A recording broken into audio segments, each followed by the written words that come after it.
Buenas noches, América. Estados Unidos está ya inmerso en la campaña electoral para las elecciones de noviembre. Los demócratas se debaten entre sus dos almas, la moderada y la más social, y los republicanos cierran filas con Trump con muy pocas voces discrepantes. En este contexto, la campaña de Trump está construyendo ya uno de los argumentos electorales para, dicen, enfrentar al socialismo democrático y asegurar que Estados Unidos nunca será un país socialista. La referencia apela al miedo de los ciudadanos y equipara las propuestas de candidatos como Bernie Sanders o Elizabeth Warren y las compara con las de Hugo Chávez y las políticas marxistas inspiradas en el fracasado modelo comunista cubano. El problema es que la comparativa es engañosa y lo saben. Los candidatos demócratas, a quienes se califica de socialistas, centran sus campañas en el combate contra las desigualdades que hoy afectan a los estadounidenses, y sus propuestas se asemejan más a los modelos europeos o canadiense que con las políticas populistas de izquierda latinoamericana. Hugo Chávez habló en la campaña electoral que le llevó a la presidencia de Venezuela en el año 99 de socialismo democrático, y hoy Bernie Sanders, por citar uno, también utiliza el mismo concepto. La diferencia fundamental es que Sanders tiene una visión progresista, pero totalmente democrática dentro del sistema de división de poderes estadounidense. Y Chávez, frente a un Estado venezolano con un sistema mucho más débil que el que hoy tiene Estados Unidos, se saltó a la torera desde el primer momento el respeto a las reglas democráticas. Acusar a candidatos demócratas de comunistas o socialistas chavistas es engañar al votante. Son las 7 en Ciudad de México, las 8 en la costa este de Estados Unidos, Bogotá y Quito, y las 10 en Montevideo, Buenos Aires y Santiago. Y esto es Cuestión de Poder. Bienvenidos. Hoy en el programa, cambio de gobierno en Guatemala. Analizamos los retos de Alejandro Yamatei como nuevo presidente del país. Nuevo capítulo en la polémica construcción del muro fronterizo de Trump. El mandatario busca destinar más fondos del Pentágono a la iniciativa. Guiño de Estados Unidos a China. El Departamento del Tesoro elimina destinación de manipulador de divisas al gigante asiático. ¿Qué significa esto? Victory is winning for our country. Hoy comienza un cambio de régimen político. Desde nuestros estudios en Washington, la opinión, el análisis y las voces que nos ayudan a comprender nuestro mundo. Es cuestión de querer, es cuestión de poder. Comenzamos y lo hacemos con algunas noticias de la actualidad que nos han llamado la atención, a las que queremos poner notas al pie o la voz de los expertos. La primera, la presentación de un informe en Londres que pone negro sobre blanco el dramático asesinato durante el año 2019 de activistas de derechos humanos en el mundo. Los activistas asesinados ascienden a 300, según la organización Frontline Defenders, y son activistas que trabajan o que trabajaban para la defensa del medio ambiente, de la libertad de expresión, de los derechos de los homosexuales o de los derechos de los indígenas. Esos 300 asesinatos se distribuyen en 31 países durante todo el 2019 y los datos dan para pensar. América Latina es uno de los países donde ese problema es más grave. 2/3 de los datos corresponden a este lado del mundo. 2/3. Miren en las gráficas en su pantalla, el primer país, Colombia, con 106 asesinatos durante el 2019, el año pasado. El segundo país es Filipinas. Y los siguientes, dentro de los 5 primeros y más destacados en cifras, Honduras con 31, Brasil con 23 y México con la misma cifra. Es lógico que los latinoamericanos estén preocupados por esa impunidad que permite estos asesinatos. Otra noticia de la actualidad, hoy los ojos puestos en Iowa, el debate que organiza el Comité Nacional Demócrata con los candidatos que cumplen los requisitos que les impone la dirección del partido para participar en ese debate. Lo hacen en Iowa porque es donde arranca la carrera de primarias con los caucus de Iowa, y los datos dan para que muchos se pregunten, dentro del Partido Demócrata, ¿quién va a ganar? ¿Los moderados o los del ala más izquierdista del partido? En Iowa, como mínimo, las encuestas dicen que los más izquierdistas van por delante.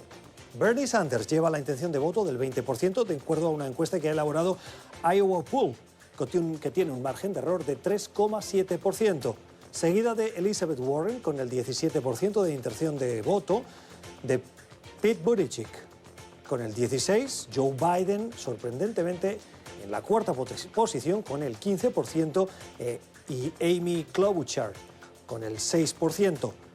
Estos 5 candidatos son los que participan esta noche en ese debate, además de Tom Steyer, que con un solo 2% tiene la opción de clasificar para ese debate y tiene que ver si consigue remontar en las encuestas, porque de momento este multimillonario no le está yendo muy bien en intención de voto. En recursos no tiene problema.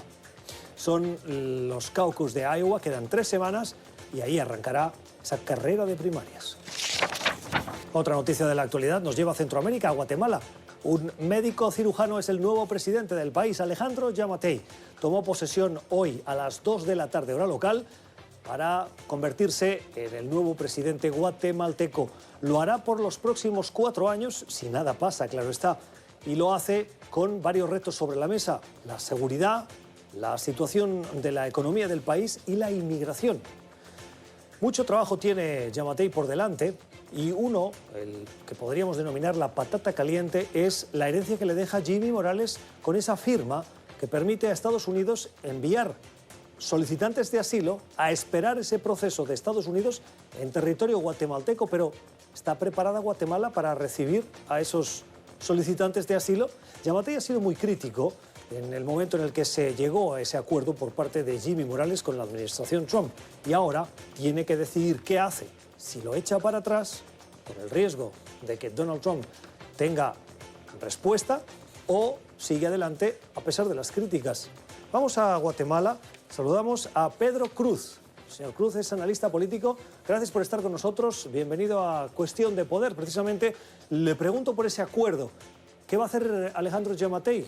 ¿Lo va a continuar o va a terminar con él? Bueno, amigos de NTN 24, es un gusto poder compartir con ustedes esta noche. Un especial saludo para Gustavo, que está en el estudio. Y bueno, hoy se da ya la transición de mando. Alejandro Giammattei, el presidente, ahora ya en funciones, pues recibe un país de manos de Jimmy Morales, en donde se encuentran muchas cosas, muchos silencios que se vinieron, pues, bien lo estabas mencionando, ese famoso acuerdo de tercer país seguro, en donde ya han venido a Guatemala hermanos hondureños, salvadoreños, a esperar su situación de asilo con Estados Unidos.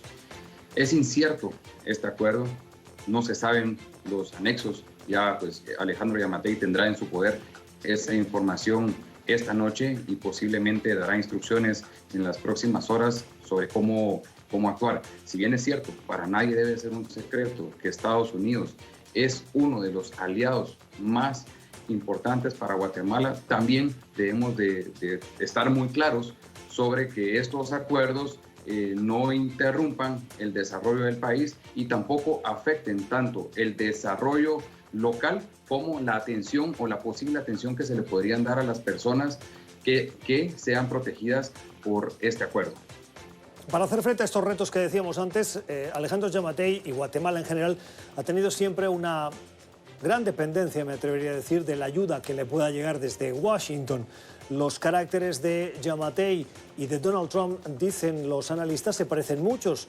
Son candidatos conservadores, de derecha, pero por lo que hemos visto con este acuerdo migratorio, puede que la relación no sea tan buena. ¿Qué opina? Bueno, es muy importante que las relaciones bilaterales se mantengan. Tengo entendido que esta mañana el presidente Alejandro Giammattei sostuvo una relación con la gente del equipo de comercio del gobierno de Estados Unidos y, según entendí también, van a firmar un acuerdo bastante sustancioso en donde se pueda promover el empleo a nivel local, específicamente en el sector de Occidente y más específico en el área de Quetzaltenango. Entonces esperemos que estas contribuciones que también está invirtiendo el gobierno de Estados Unidos colaboren en primer lugar para disminuir la migración hacia Estados Unidos, pero lo más importante es que ayuden a las personas a que puedan tener acceso a un empleo digno y que puedan subsistir y salir adelante a nivel país y a nivel local en los departamentos y donde la gente vive, para que no tengan que emigrar ni a la capital ni hacia Estados Unidos. Tengo aquí unos datos que son muy llamativos. Según el índice de pobreza multidimensional, 6 de cada 10 guatemaltecos hoy viven en situación de pobreza y el 20% están en lo que se conoce como la pobreza extrema. ¿Puede Alejandro Giammattei darle la vuelta a estas cifras? Bueno, tenemos que estar muy claros que en 4 años no va a cambiar mucho, tal vez en 8 empieza a cambiar algo. Lo más importante que tiene que hacer el gobierno de Alejandro Giammattei de cara al problema de pobreza, que pues el 60% de la población guatemalteca vive en pobreza, él tiene que enfocarse en primer lugar en recuperar la credibilidad en la institución presidencial, en generar gobernabilidad. ¿Por qué? Porque él tiene que gobernar un país en donde esa institución presidencial está muy dañada y él necesita recuperar esa confianza para poder empezar a generar resultados que se puedan ver a corto y a mediano plazo, en donde la gente pueda percibir que se está trabajando, porque si no, le va a suceder lo que le pasó a Jimmy Morales, que tenía que estar apagando fuegos constantemente, que no lo dejaban gobernar y que tenía muchos ataques por muchos lados, porque la misma inexperiencia lo hizo caer en eso. Hoy Alejandro Giammattei ya vio lo que sucedió en el gobierno anterior, tiene esa oportunidad de poder volver a recuperar esa confianza y si lo logra en los primeros meses va a poder apagar fuegos importantes en donde tal vez, como les mencionaba hace un momento, no va a lograr pues reducir a tanto esos índices de pobreza, pero sí va a poder encauzar un rumbo del país a través de políticas públicas en donde se establezca un norte para poder seguir trabajando en los próximos años. Es el análisis de Pedro Cruz, es analista político desde Ciudad de Guatemala. Señor Cruz, gracias, feliz noche. Muchas gracias a ustedes por el espacio y estamos siempre en comunicación. Y en nuestra lectura recomendada hoy les invitamos a leer una reflexión, un análisis que se encuentra en las páginas de El País. Lo firma la periodista Naira Galarraga y hace referencia a la calidad democrática de la democracia más grande que hay en América Latina, Brasil. Se acaba de cumplir un año desde que Jair Bolsonaro llegó a la presidencia y en este año, según este artículo, la calidad de la democracia en Brasil se ha deteriorado profundamente. El estilo del presidente brasileño, con la polarización como casi elemento fundamental de su quehacer diario, con un discurso hostil y amenazas a adversarios, forma parte de la agenda diaria, mientras el Congreso y el Tribunal Supremo se dedican a intentar detener algunas decisiones que toma el Ejecutivo sobrepasando sus capacidades o sus responsabilidades. Miren los datos que recoge el artículo. Según la encuesta difundida en los últimos días de Datafolha, el apoyo a la democracia en Brasil ha caído 7 puntos y se sitúa hoy en el 62%. Y de esos datos hay un porcentaje que llama mucho la atención. El 12% de los brasileños hoy considera que en ciertas circunstancias es mejor la dictadura que la democracia. El 12%. Esas tendencias a callar las voces críticas pueden llevar, según la articulista, a un peligro, lo que llaman autocracia electoral. Y pone un ejemplo de cómo el gobierno de Bolsonaro está acallando esa diversidad, esas voces críticas en la democracia brasileña. Bolsonaro hace constantes referencias a la necesidad de gobernar para la mayoría y eliminar hasta el último vestigio de sus antecesores izquierdistas, como recalcó hace unos días al hilo de los libros de texto. Sacó el tema sin que le preguntara a ninguno de los periodistas qué le esperaban ante su residencia en Brasilia, su lugar favorito para comunicarse con la prensa. A partir de 2021, todos los libros serán nuestros, hechos por nosotros. Los padres van a estar encantados, van a tener la bandera en la portada, tendrán el himno. Hoy, como norma, los libros son un montón de cosas escritas. Hay que suavizarlo, que no sea como esa basura que ahora tenemos como norma. Y terminamos con una noticia en positivo, la que nos ofrece la historia valiente de un niño de 6 años del estado de Iowa. El pasado 27 de diciembre terminó su última quimioterapia. Le ha ganado, según los médicos, la batalla al cáncer. Este niño, que tiene 6 años y que se llama John Oliver, volvió a la escuela después de esa última ronda de quimioterapia y fue recibido con una ovación por parte de sus compañeros.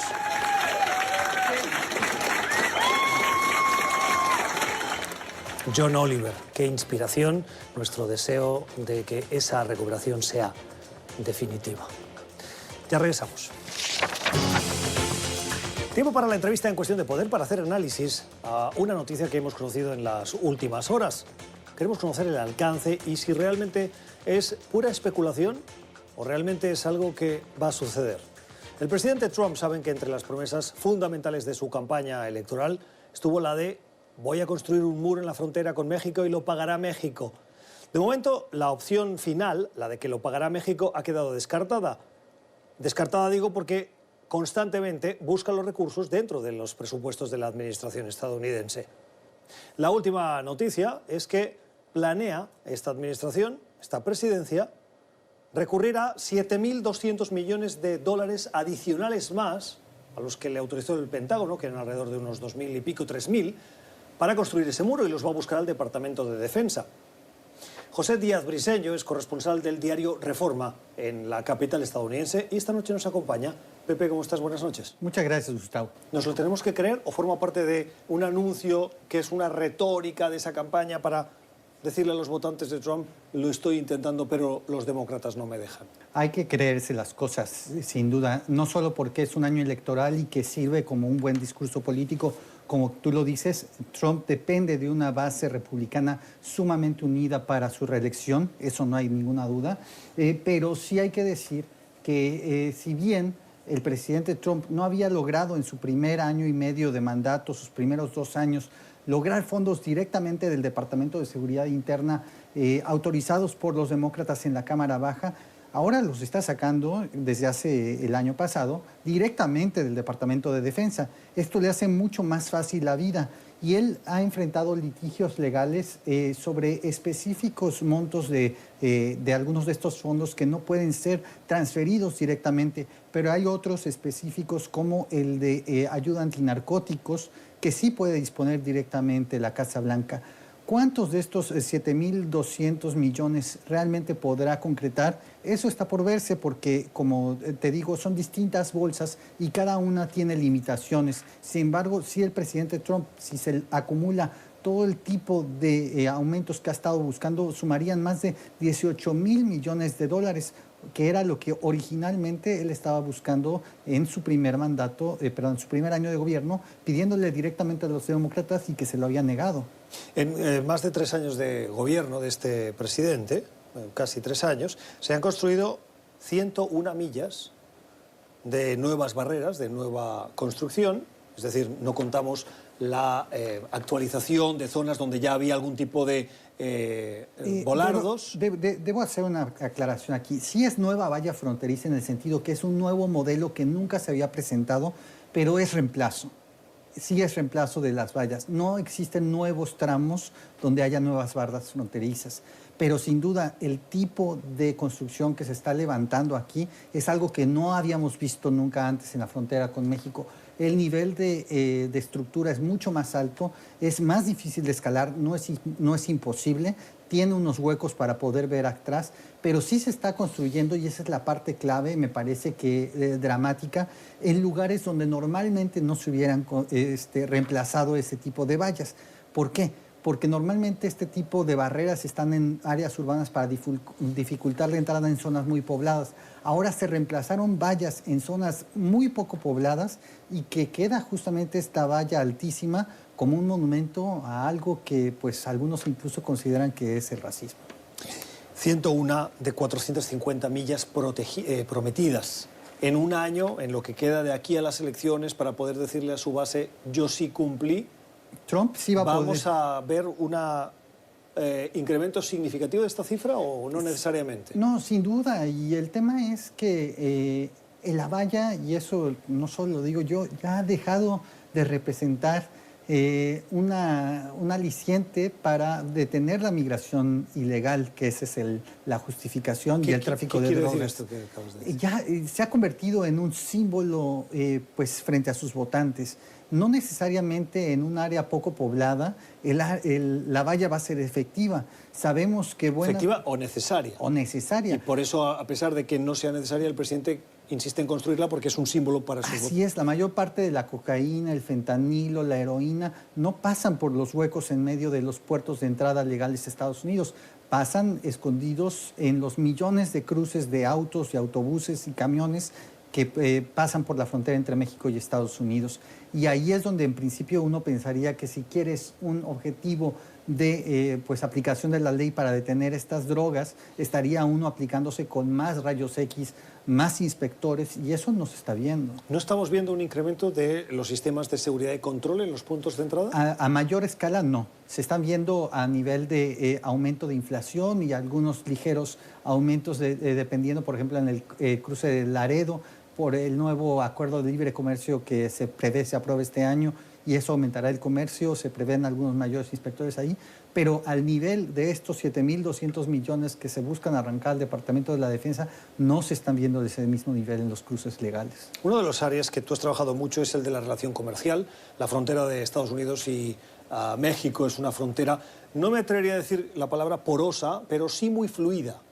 ¿Es factible pensar que se pueden incrementar los controles en esos puertos de entrada sin afectar a ese constante flujo de mercancías y personas que a diario cruzan esa frontera como en la movilidad de una ciudad?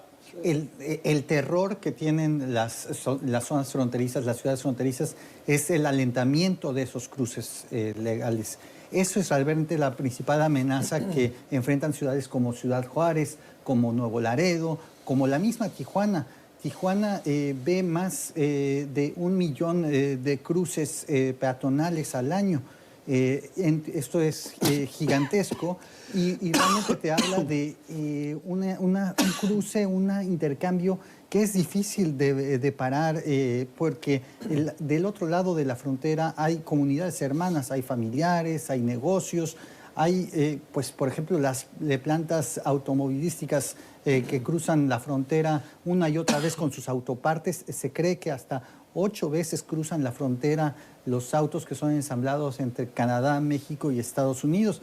Esto te habla que de alentarse los cruces no solo se afecta a la economía de México, sino a la de Estados Unidos. La posibilidad de que México acabe pagando, seguramente a regañadientes, parte de esa promesa electoral de Trump es imposible, remota, posible.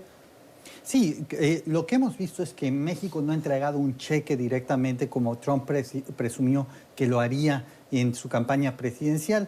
Incluso se llegó a amenazar con grabar las remesas que envían los inmigrantes mexicanos a México desde Estados Unidos. Eso tampoco ha ocurrido. Y si bien no ha habido una especie de pago de alguna manera por parte de México, México sí ha estado bajo el ojo del huracán del presidente Trump. Recordemos, en junio de 2019, bajo la amenaza de si no paraba las migraciones centroamericanas, impondrían aranceles sobre México. Eso sin duda ahí Trump ha tenido un triunfo porque México sí cedió y ahora es el muro de Trump, al menos el muro humano. ¿Qué dice el gobierno de Andrés Manuel López Obrador frente a los avances en la construcción de algo que a ojos de observador externo parecería una política agresiva en contra de los mexicanos? Eso es quizá, Gustavo, la parte que más me ha sorprendido de la actitud del gobierno mexicano reciente. Ya el muro no es motivo de una confrontación.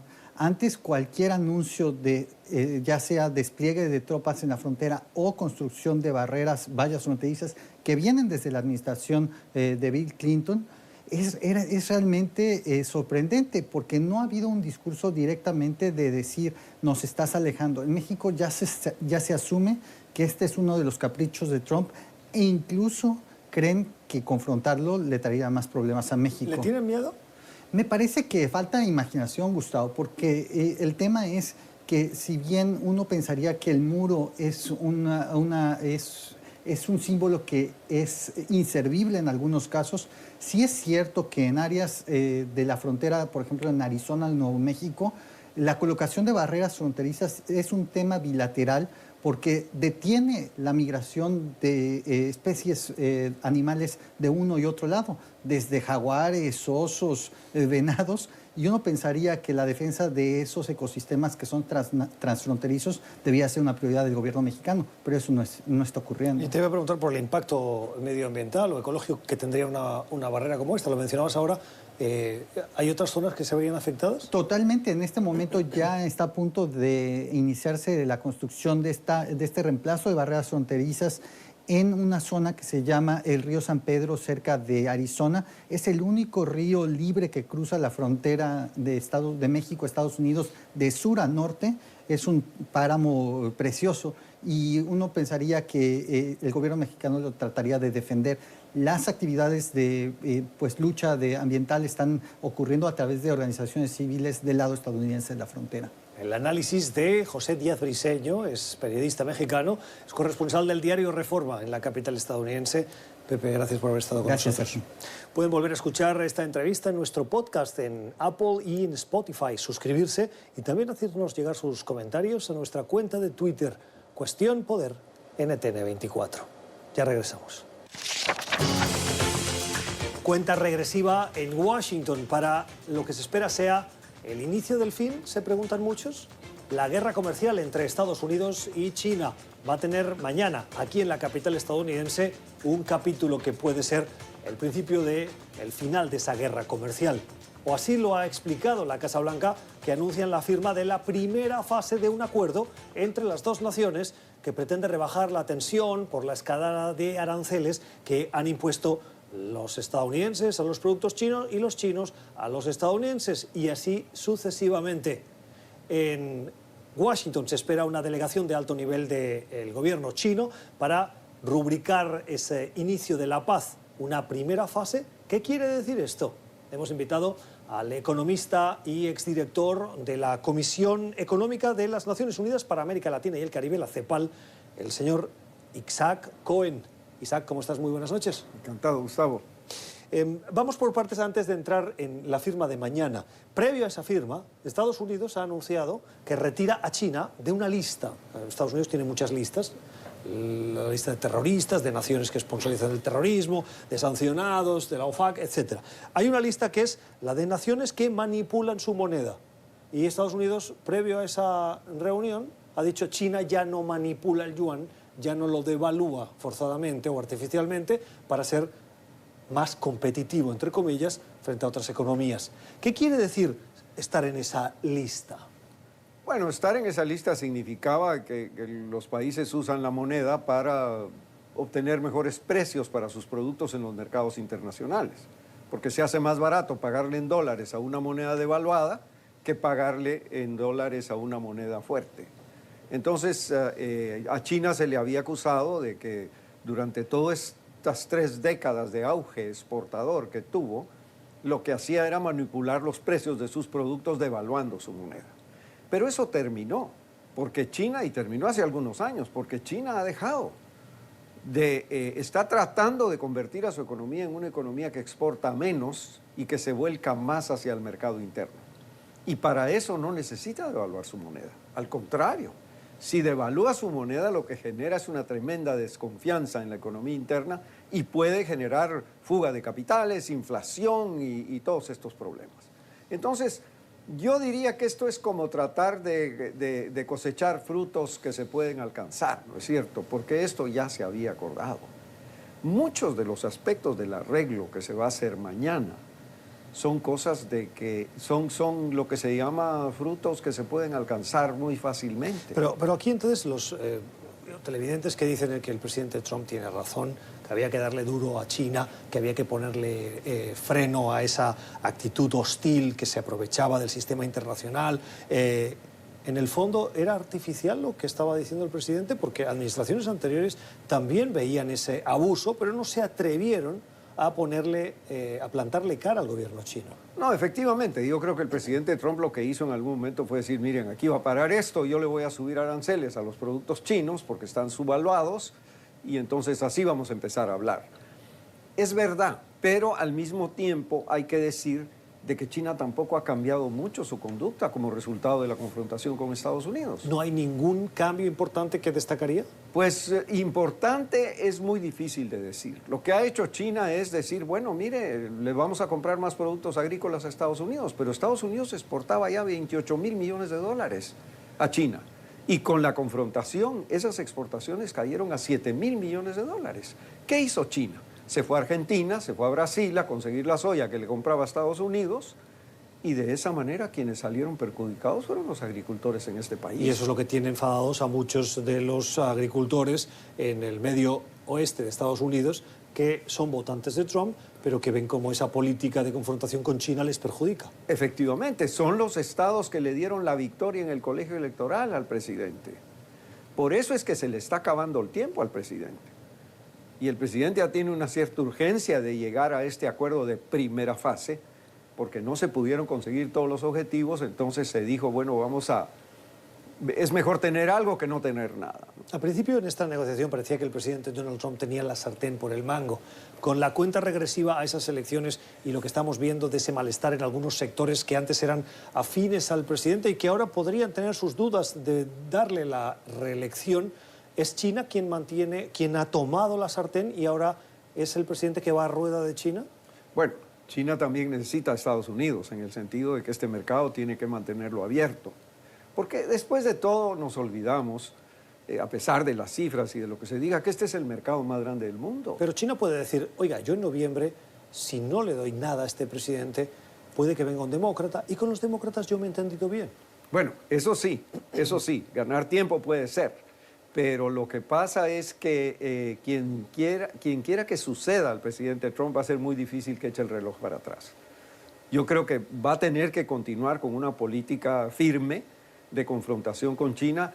Lo interesante es que se pudiera llegar a un acuerdo de otra manera, de una manera un poco más cordial, menos conflictiva. Y sobre todo, Estados Unidos se debe de fijar menos en el saldo negativo de su cuenta comercial con China. Porque el asesor principal del presidente en estos temas, el señor Navarro, lo que dice es que estamos perdiendo dinero porque nosotros le vendemos menos a China de lo que le compramos. Y entonces China nos va ganando. Pero económicamente eso no tiene sentido.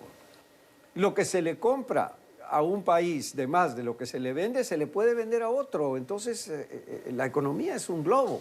Hay una cosa que me llama la atención y es, si Estados Unidos decide poner a China dentro de una lista como esta de manipulador de su moneda, y 2 días antes de la firma de un acuerdo deciden quitarlo, es que lo quitan porque ha cambiado el comportamiento, pero usted me dice que no hay ningún cambio de comportamiento. Entonces Estados Unidos pone o quita países de listas de sanciones a criterio político y no a criterio técnico. Bueno, no, esas listas se hacen en términos técnicos. O sea, efectivamente China durante 3 décadas estuvo exportando lo que quería al mundo entero. Entonces, efectivamente su moneda estaba subvaluada. Pero a raíz de que China ha descubierto de que hay límites a su expansión comercial, China se tiene que fijar más en su propio mercado. Y para eso no necesita devaluar su moneda. Al contrario, se le puede perjudicar la situación si devalúa. Entonces, yo creo que la realidad se está yendo en un sentido en donde podría haber lugar a un acuerdo razonable, no confrontacional, sino que fortalezca la Organización Mundial de Comercio, porque a todo esto se dice de que la Organización Mundial de Comercio no sirve para nada, pero podría servir para resolver esos temas. ¿Qué sufre quien está dentro de esa lista? ¿Cómo siente esa pertenencia a una lista de Estados Unidos en la que te califican como manipulador de moneda?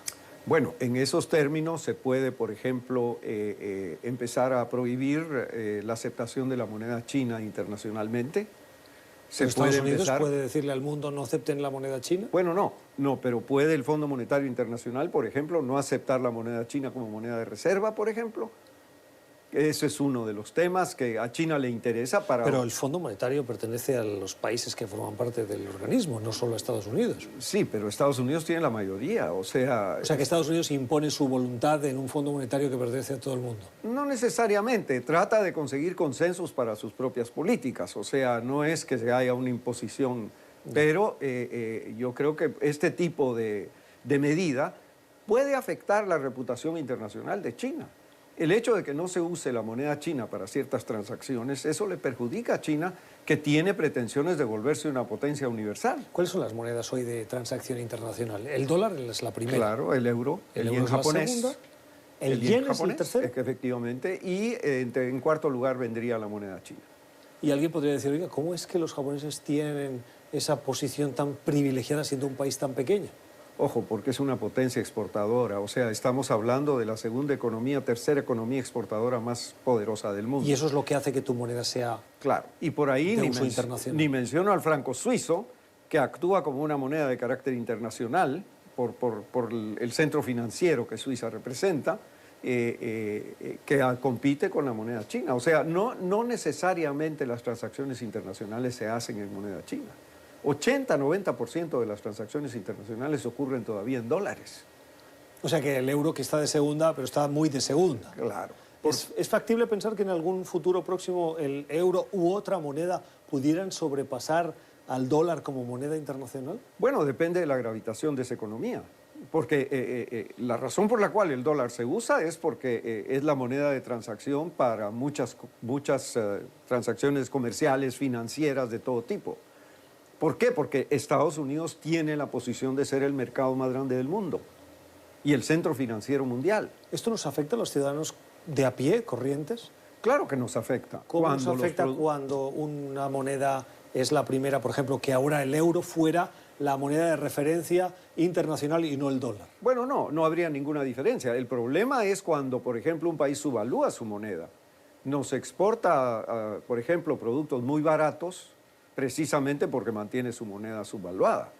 Eso al consumidor le favorece, pero cuando vienen las represalias, vienen los aranceles, por ejemplo, que ha puesto la Casa Blanca, lo que pasa es que los productos se vuelven más caros. Ahora cuando le escuchaba, me estoy yendo del tema, pero me parecía fascinante. Estaba pensando en, por ejemplo, lo que ha intentado hacer el gobierno de Nicolás Maduro en Venezuela, que frente a la hiperinflación y a la irrisoria referencia que tiene hoy la moneda venezolana, recurrió a lo que denominó como petro, que es la criptomoneda. Esas criptomonedas, ¿qué relevancia tienen hoy en el ámbito internacional? Bueno, yo creo que es a falta de algo que se hacen esas cosas, ¿no? Ahora, hay que decir de que finalmente parece ser de que el gobierno venezolano ha entendido y lo que ha hecho es dolarizar la economía, como ha hecho Cuba, por ejemplo. O sea, la moneda del enemigo ahora es la moneda que yo permito que se utilice. Porque es la que refleja relación de precios reales. No, es la que refleja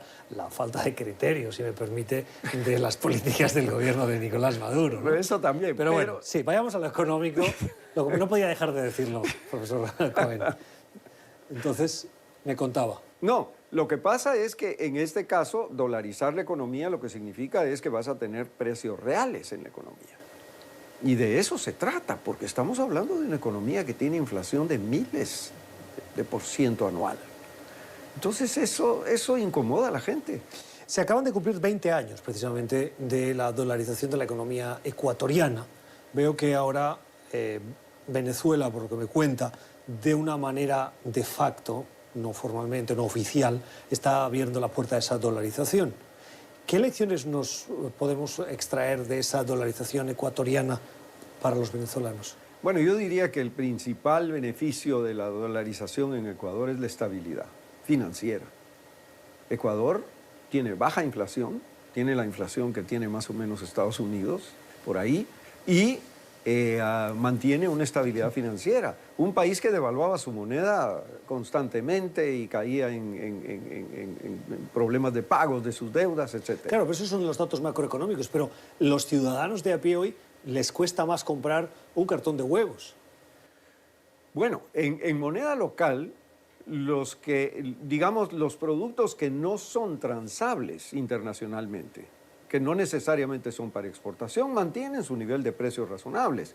O sea, estamos hablando de los bienes de consumo, digamos, diario, ese tipo de cosas. Ahora, los productos de exportación probablemente tengan alguna dificultad, pero los productos importados se vuelven más baratos también, porque finalmente se tienen los dólares para comprarlos. El problema de la situación en Venezuela es que lo que hay es una situación monetaria dual, porque tienen la moneda local todavía, en donde hay algunos precios oficialmente fijados en moneda local, pero el resto de las transacciones están ocurriendo en dólares. Es fascinante, le invito a que próximamente nos vuelva a acompañar y abundamos más sobre esa cuestión, porque seguro que algunos televidentes ya le estarían diciendo, oiga, pero hay cosas que no se fabrican, cosas que no se encuentran, y que hay la población que probablemente tiene menos acceso a esa moneda internacional que sufre más esas consecuencias. Pero bueno, mañana la firma de esa primera fase se espera aquí en Washington, con la presencia de una delegación de alto nivel chino para poner la rúbrica en la primera fase del acuerdo entre Estados Unidos y China. Profesor Cohen, gracias por haber estado con nosotros. Me encantará volver. Gracias, nosotros tenerle. Escuchen esta entrevista de nuevo en nuestro podcast, en Apple y en Spotify. Esto es Cuestión de Poder. Ya regresamos. Y nuestra selección de mensajes en las cuentas de Twitter van sobre nuestro editorial, ese esfuerzo que está haciendo la campaña del presidente Trump, junto a Mike Pence como candidato a optar a la reelección para la presidencia y vicepresidencia, de identificar las políticas de los demócratas como socialismo radical. Algunas veces hablan de incluso comunismo. Claro, las redes sociales acogen el mensaje y el debate está abierto. La libertad para morir de hambre y morir sin hogar no es libertad. Y precisamente este último mensaje iba en la línea de nuestro editorial. Esas políticas de algunos candidatos demócratas buscan reducir esas desigualdades. Pero el fondo de la cuestión no es ese intento por parte de la campaña de Trump y de Pence de equiparar a candidatos como Sanders o Elizabeth Warren con Hugo Chávez o con las políticas cubanas. Eso intelectualmente no es legítimo. Sería más correcto equiparar esas políticas con lo que pasa, por ejemplo, en democracias del norte de Europa. Lo somos. Es así como los departamentos de bomberos, policía y las escuelas públicas están fundadas. Dinamarca es buena, Venezuela no. Los detalles importan. Así terminamos con esa reflexión que ustedes hacen en redes sociales y que nosotros recogemos para cerrar nuestro programa. Gracias por la generosidad de su tiempo. Esperemos que hayan aprendido como lo hemos hecho nosotros de nuestros invitados. Que tengan una feliz noche.